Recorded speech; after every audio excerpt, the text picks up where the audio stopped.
Sasikala OPS சந்திப்பு பெருசா முக்கியத்துவம் வாய்ந்த மாதிரி எனக்கு தெரியல. இதுவே சசிகலாவும் எடப்பாடி பழனிசாமியும் சந்திச்சிருந்தாங்கன்னா முக்கியத்துவம் கொடுத்து பேசலாம். விஜய் கட்சி ஆரம்பிச்சதுக்கு ஆரம்பத்திலே முட்டுக்கட்டை போடுறாங்களா? எந்த கட்சிக்காரங்க சார்? ஏங்க, தமிழ்நாட்டுல திமுக காங்கிரஸ் உள்ளிட்ட கட்சிகள் ஒரு கூட்டணியாகவும் அதிமுக தலைமையில ஒரு கூட்டணி கட்சி உருவாகும் அப்படின்றது யதார்த்தம். ஆனா பாஜக தலைமையில மூன்றாவதா ஒரு அணி உருவாக போகுதுன்னு சொல்றாங்களே, அதை பத்தி நீங்க என்ன நினைக்கிறீங்க?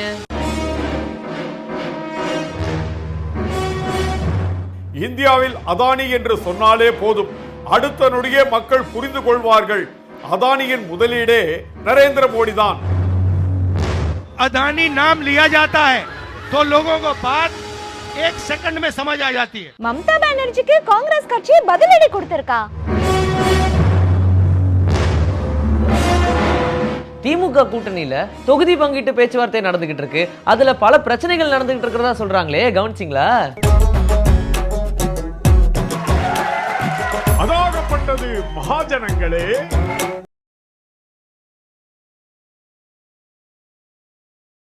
செல்லக்குட்டி, ஜிம்ல சேர்றது முக்கியம் இல்ல, டயட் ரொம்ப கண்ட்ரோலா இருக்கணும், புரியுதா? நான் ஜிம்ல சேரணும்னு முடிவு பண்ணதே பெரிய விஷயம். இதுல இப்பவே முட்டுக்கட்டை போடுறீங்களா? கரெக்டா சொன்னீங்க மேடம். ஆரம்பத்துல எதுக்கு முட்டுக்கட்டு போடக்கூடாது சார்? தம்பி, ஒரு அக்கறையில சொல்றது எப்படி முட்டுக்கட்டை ஆகும்? நம்ம விஜய் கூட கட்சி ஆரம்பிச்சிருக்காரு.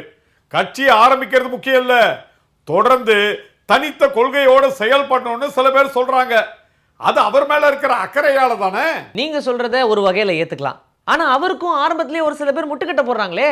விஜய் கட்சி ஆரம்பிச்சதுக்கு ஆரம்பத்திலே முட்டுக்கட்டை போடுறாங்களா? எந்த கட்சிக்காரங்க சார்? பல கட்சி தலைவர்கள் விஜய் அரசியலுக்கு வந்ததை பத்தி கருத்து சொல்லும் போது வரவேற்று தான் பேசியிருக்காங்க. அமைச்சர் உதயநிதி ஸ்டாலின், திருமாவளவன் எம்பி, கனிமொழி எம்பி, நாம் தமிழர் கட்சி தலைவர் சீமான், முன்னாள் அமைச்சர் ஜெயக்குமார் அப்படின்னு நிறைய பேர் வரவேற்று தான் பேசியிருக்காங்க. ஆமா தம்பி, தமிழ்நாடு காங்கிரஸ் கமிட்டி தலைவர் திரு KS அழகிரி அவர்கள் கூட விஜய்க்கு வாழ்த்து தெரிவித்து அறிக்கை வெளியிட்டிருக்காரு. பிறப்போக்கும் எல்லா உயிர்க்கும் அப்படின்னு விஜய் வலியுறுத்தி இருப்பது இன்றைய அரசியல் சூழலில் மிகவும் முக்கியத்துவம் வாய்ந்தது அப்படின்னு அவர் சொல்லியிருக்காரு. சரிங்க, இதுல ஆரம்பத்திலே யார் முட்டுக்கட்டை போட்டதுன்னு சொல்லவே இல்லையே. இத முட்டுக்கட்டுன்னு சொல்ல முடியாது, ஆனா விமர்சனம்னு கூட சொல்லலாம். இது விஜய் அரசியலுக்கு வந்ததை பத்தின விமர்சனம் கிடையாது, அவர் ஆரம்பிச்ச கட்சியை பத்தின விமர்சனம்.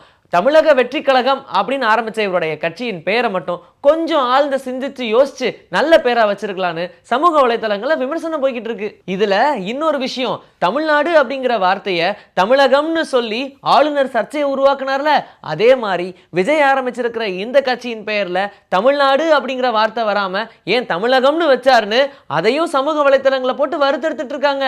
ஓ, அப்படி போகுதா கதை? கதை எப்படியும் போகல, இப்பதான் ஆரம்பிச்சிருக்கு. மக்கள் நீதி மையத்தை சேர்ந்த கவிஞர் சிநேகன் இந்த பேர் சர்ச்சையை பத்தி சொல்லும் போது தமிழக வெற்றி கழகம் என்ற கட்சி பெயர் குறித்து குறை சொல்கிறார்கள்.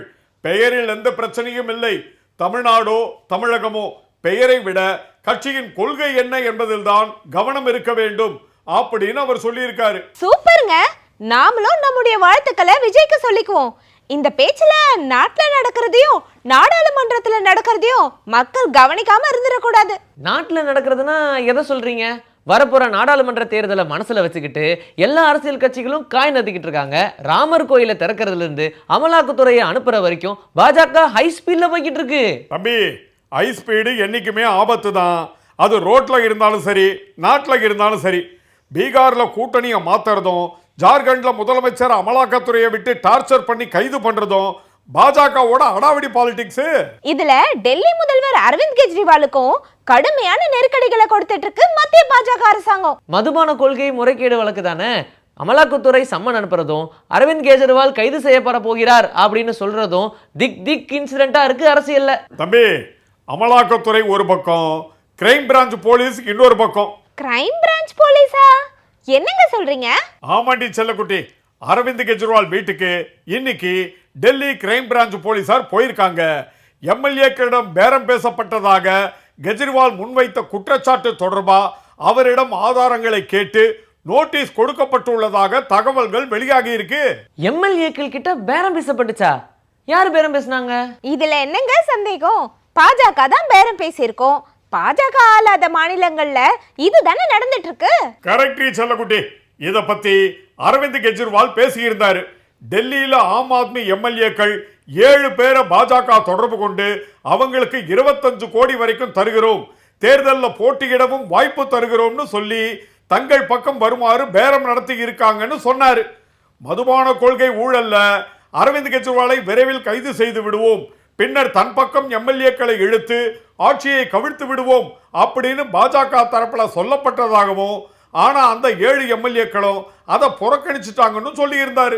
இந்த பேச்சுக்கு விளக்கம் கொடுக்க தான் கிரைம் பிரான்ச் போலீஸ் போயிருக்கா. ஆனா ஆதாரம் இல்லாத குற்றச்சாட்டுகளை ஒவ்வொரு கட்சியும் மாத்தி மாத்தி பேசுறது எல்லா காலத்திலயும் நடந்துட்டு தான் இருக்கு. அசாம் மாநில முதலமைச்சர் நம்ம ராகுல் காந்தியவே கைது செஞ்சிருவோம் அப்படின்னு மிரட்டினாரு. இங்க நம்ம அண்ணாமலைஜி என்னடானா வாய்க்கு வந்ததெல்லாம் உளறிக்கிட்டு தெரியுதாரு. ஏங்க, பாஜக ஒரு புனித கடல்னு உங்களுக்கு தெரியாதா? பாஜகல இருக்கிறவங்க என்ன வேணாலும் பேசலாம், என்ன வேணாலும் செய்யலாம். நீங்க தப்பிக்கணும்னா ஒண்ணு பாஜகவுக்கு வந்துடணும், இல்லனா பாஜகவுக்கு ஆதரவு கொடுக்கணும். இந்த எழுதப்படாத விதி இப்ப எல்லாருக்குமே தெரிஞ்சிருக்கு. ஆனா இதெல்லாம் ரொம்ப காலத்துக்கு நிலைக்காதுன்னு பாஜகவுல இருக்கிறவங்களுக்கே தெரியும். அது தெரிஞ்ச விஷயம் தாங்க. ஏங்க, தமிழ்நாட்டுல திமுக காங்கிரஸ் உள்ளிட்ட கட்சிகள் ஒரு கூட்டணியாகவும் அதிமுக தலைமையில ஒரு கூட்டணி கட்சி உருவாகும் அப்படின்றது யதார்த்தம். ஆனா பாஜக தலைமையில 3ஆவதா ஒரு அணி உருவாக போகுதுன்னு சொல்றாங்களே, அதை பத்தி நீங்க என்ன நினைக்கிறீங்க? இத பத்தி நினைக்கிறதுக்கு என்ன இருக்கு? ஜனநாயகத்துல எல்லாம் சகஜம் அப்படிங்கிற மாதிரி எத்தனை கூட்டணி உருவானாலும் வெற்றி கூட்டணி எதுன்னு மக்களுக்கு நல்லா தெரியுமே. திமுக கூட்டணியில தொகுதி பங்கீட்டு பேச்சுவார்த்தை நடந்துகிட்டு இருக்கு. அதுல பல பிரச்சனைகள் நடந்துகிட்டு இருக்கிறதா சொல்றாங்களே, கவனிச்சிங்களா? தேர்தல் நேரத்துல கூட்டணி பேச்சுவார்த்தைகள் அப்படி இப்படின்னு போய்கிட்டு இருக்கிறது வழக்கம் தான். இதுல தேவையில்லாத அவதூறுகளை பரப்புவது எதிர்கட்சிக்காரங்களோட வாடிக்கை தானே. கரெக்ட் செல்லக்குட்டி, இதே மாதிரி கருத்தை தான் முதலமைச்சர் ஸ்டாலின் அவர்களும் பதிவு பண்ணியிருக்காரு. அதிமுகவும் பாஜகவும் அவதூறு பரப்பி எத்தகைய நாடகத்தை நடத்தினாலும் தேர்தலில் திமுக கூட்டணியை வீழ்த்த முடியாது அப்படின்னு அவர் சொல்லியிருக்காரு. சூப்பர் சார், கரெக்டா தான் சொல்லியிருக்காரு. ஸ்பெயின்ல இருந்து பேட்டி கொடுத்திருக்காரா? இல்ல தம்பி, அண்ணா நினைவு தினத்தை முன்னிட்டு உடன்பிறப்புகளுக்கு எழுதின கடிதத்தில் குறிப்பிட்டிருக்காரு. பாஜக அரசின் இடைக்கால பட்ஜெட்டில் கூட தமிழகம் உள்ளிட்ட பல மாநிலங்கள் வஞ்சிக்கப்பட்டுள்ளன. முழுமையான பட்ஜெட் அடுத்த நாடாளுமன்ற கூட்டத்தொடரில் இந்தியா கூட்டணி அரசு தாக்கல் செய்யும். மாநிலங்களின் நலன்களும் உரிமைகளும் பாதுகாக்கப்படும். அதற்கேற்ற வகையில் வெற்றி பெறுவோம் என அண்ணா நினைவு நாளில் சூளுரைப்போம். அண்ணா வழியில் அயராது உழைப்போம். ஆதிக்க மத்திய அரசை அகற்றியே தீருவோம் அப்படின்னு அந்த கடிதத்தில் அவர் குறிப்பிட்டிருக்காரு. Super sir. பேரறிஞர் அண்ணாவுடைய 55வது நினைவு நாளை முன்னிட்டு தமிழ்நாடு அரசு சார்பிலும் பல அரசியல் கட்சி சார்பிலும் இன்னைக்கு நினைவு அஞ்சலி நடந்திருக்கு. இதுல திமுக சார்பில் பிரம்மாண்டமான அமைப்பு பேரணி நடத்தப்பட்டிருக்கு. பாத்தீங்களா? ஆமாங்க, நான் கூட பார்த்தேன். அமைச்சர் துரைமுருகன் அவர்கள் தலைமையில இந்த பேரணி நடந்திருக்கு. அண்ணா நினைவுகள் பற்றி தமிழக அரசு வெளியிட்டிருந்த முக்கியமான தகவல் உங்களுக்கு தெரியுமா? சென்னை காமராஜர் சாலையில அமைஞ்சிருக்கிற அண்ணா சதுக்கத்துல புனரமைப்பு பணிகள் நடைபெற்று வருவதால பேரறிஞர் அண்ணா மற்றும் எம்ஜிஆரோட நினைவிடத்திற்கு இடையே அமைந்துள்ள பகுதியில பேரறிஞர் அண்ணாவின் திருவுருவ படம் வைக்கப்பட்டிருக்கு. இந்த இடத்துல பேரறிஞர் அண்ணாவிற்கு மாலை அணிவித்து மலர் தூவி மரியாதை செலுத்திடுமாறு அரசியல் தலைவர்கள், அமைப்புகள் மற்றும் பொதுமக்கள் ஆகியோரிடம் கேட்டுக்கொள்ளப்படுகிறார்கள் என தமிழக அரசு சார்பில் தெரிவிக்கப்பட்டிருந்தது. சார், அண்ணா நினைவு தினத்துல அஞ்சலி செலுத்த வந்தப்ப சசிகலா ஓபிஎஸ் சந்திப்பு நடந்திருக்கு. பாத்தீங்களா? சசிகலா ஓபிஎஸ் சந்திப்பு பெருசா முக்கியத்துவம் வாய்ந்த மாதிரி எனக்கு தெரியல. இதுவே சசிகலாவும் எடப்பாடி பழனிசாமியும் சந்திச்சிருந்தாங்கன்னா முக்கியத்துவம் கொடுத்து பேசலாம். என்னங்க நீங்க, சசிகலாவை எதிர்த்து தானே ஓபிஎஸ் தர்ம யுத்தம் நடத்தினாரு. ஓபிஎஸ் நடத்தின தர்ம யுத்தம் அவருக்கு பலன் கொடுத்ததோ இல்லையோ, எடப்பாடி பழனிசாமிக்கு நல்ல பலனை கொடுத்தது. எடப்பாடி பழனிசாமியால கட்டம் கட்டி தூக்கப்பட்ட ஓ பன்னீர்செல்வத்துக்கு எங்க போறதுன்னு தெரியாத ஒரு நிலைமை தான் இன்னைக்கு இருக்கு. டிடிவி தினகரனோட கைகோத்து இருக்கிறதோ, சசிகலாவை விரைவில் சந்திப்பேன்னு அவர் அடிக்கடி சொல்லிக்கிட்டு இருந்ததோ வேற வழியே இல்லாம நடந்ததுதான். ஓபிஎஸ் கிட்டத்தட்ட ஒரு அரசியல் அனாதையா தான் நிக்கிறாரு. பாஜக காப்பாத்தணும்னு நம்பினாரு, அது நடக்கல. இப்ப ஏதோ ஒரு நம்பிக்கையில சுத்திக்கிட்டு இருக்காரு. நாட்டுல எங்க பார்த்தாலும் வெறுப்பு அரசியலா மாறிக்கிட்டு இருக்கு. சுயலாபம், சுயநலம், இதுதான் தாரக மந்திரமா இருக்கு. இந்த வெறுப்பு மற்றும் வன்முறைக்கு எதிராக நாங்கள் தொடங்கிய இந்திய ஒற்றுமை நீதி யாத்திரை 4000 கிலோமீட்டர் கடந்து வந்துள்ளது. வெறுப்புக்கு எதிராக அன்பின் கடைகளை திறப்போம் என்ற முழக்கத்தையே நாங்கள் கொடுத்து வருகிறோம் அப்படின்னு சொல்லியிருக்காரு. और उस यात्रा में हमने एक नारा दिया था जो पूरी की पूरी यात्रा को, हमारी विचारधारा को एक लाइन में समझा देता है। नारा था, नफरत के बाजार में मोहब्बत की दुकान खोलनी है। ஆமாண்டி செல்லம், ஜார்க்கண்ட் மாநிலத்தில் அவர் பேசும்போது இந்த கருத்தை முன்வைத்திருந்தார். இதை விட சூப்பரா இன்னொன்னு பேசினாரு பாரு, அதுதான் அல்டிமேட். ராகுல் காந்தி அவர்கள் பேசினாலே சூப்பரா தான் இருக்கும். அது என்ன நீங்க குறிப்பிட்டு சொல்லும்படி இன்னொன்னு பேசியிருக்காரு? ஆமா தம்பி, அவர் அதானிய பத்தி பேசியிருக்காரு. அதானிய பத்தி நாடாளுமன்றத்தில் இல்ல, நாட்டு மக்கள் மத்தியில பேசினாலும் அனல் பறக்கும்ல. ராகுல் அவர்கள் பேசும்போது இந்தியாவில் அதானி என்று சொன்னாலே போதும், அடுத்த நொடியே மக்கள் புரிந்து கொள்வார்கள். அதானியின் முதலீடே நரேந்திர மோடி தான். நில தீர்ப்பாய மசோதாவை நாங்கள் கொண்டு வந்தோம், பிரதமர் நரேந்திர மோடி அதனை ரத்து செய்து விட்டார். ஒவ்வொருவருக்கு எதிராகவும் அநீதி இழைக்கப்படுகிறது. அதானியை தவிர மற்ற இந்தியர்கள் அனைவரும் அநீதியால் பாதிக்கப்பட்டுள்ளனர் அப்படின்னு அவர் வெளுத்து வாங்கியிருக்காரு.